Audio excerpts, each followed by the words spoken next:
Hello and welcome to Darius Comic School, and this is the third video of the video series Master Those Four Principles.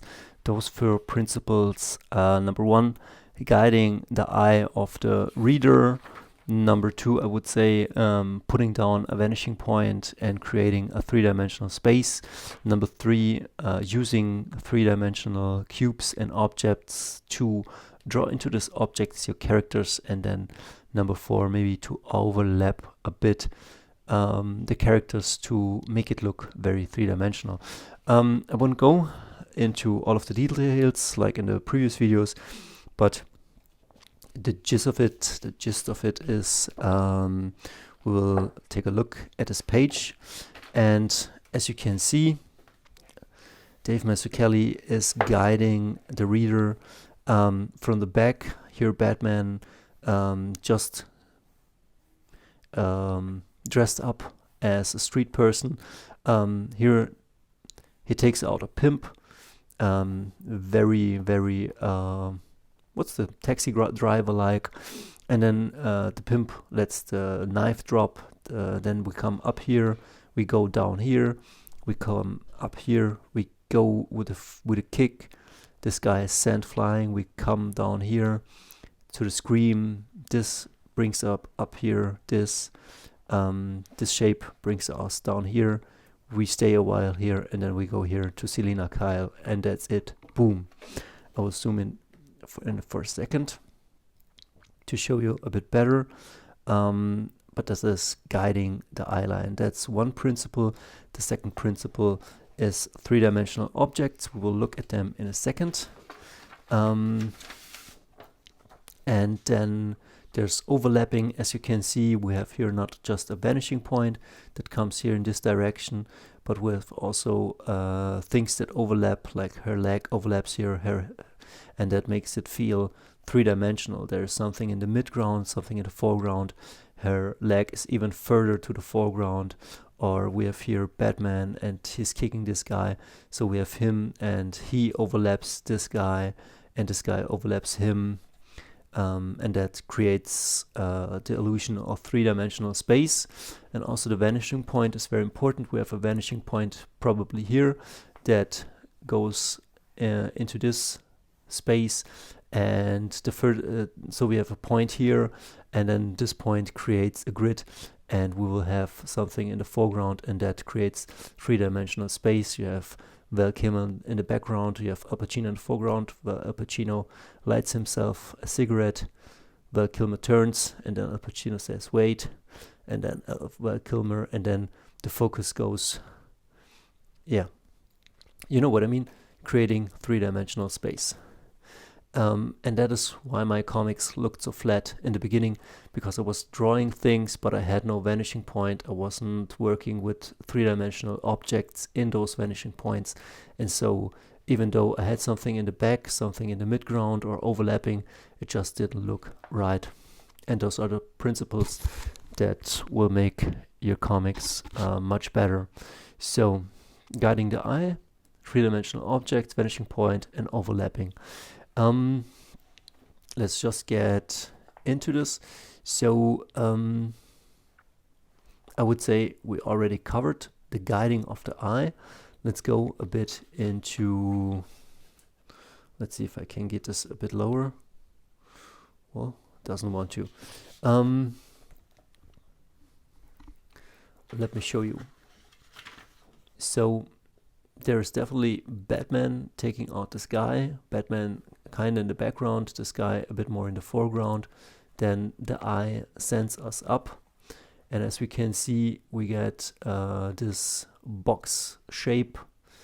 Batman standing on the ground, and I would draw it as blocky as you can. Purple is the vanishing point, and from the vanishing point all our lines are directed. You can see like the body of this guy, maybe as a three-dimensional. I will mark it out like here. This is how the guy should look like. And think of this as a Minecraft person and that's probably the work you should do. And then once you have like the Minecraft person, you can put in like the round forms like the chest or something, like, you know what I mean, the muscles or the leg or the belly or the face or shoulder like this, or biceps or hands. And that's really the work to create the vanishing line, to know where you want to guide your viewer, and then put your drawings into those three-dimensional structures. And if you can, also a bit overlap them to create the illusion of three-dimensional space. Then we come down here to the face, nothing fancy going on. His face overlaps his shoulder, and then we're guided here. The nose and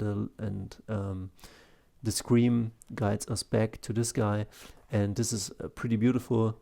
As you can see, we're guided through the legs to the girl's arms, down to the coat, and then back to her legs and down to the other panel, as you can see here. Like pretty busy, but also really beautiful. I would say the vanishing point in this one is not so important, but I think it's kind of like going in this direction, and it doesn't have to be, but as you can see, her legs go into this direction, so I think the vanishing point must be somewhere here outside of the picture. Great overlapping, three-dimensional bodies, and then we come down here, a pretty busy picture, but I think this is the money shot, like this is the money shot, like this is set up, then boom, then again text and showing the face close, then we see what's happening to him, and then this is the money shot, like he takes everybody on. And as you can see, the vanishing point, where is it? I think it's behind him, and then like just going in this direction, like from the back to the foreground, like this, you know, coming towards the viewer. And while I was battling this people, great feeling of well, I put here a blob, but it's definitely not a blob. It's definitely more like some blocky thing, like you know what I mean, like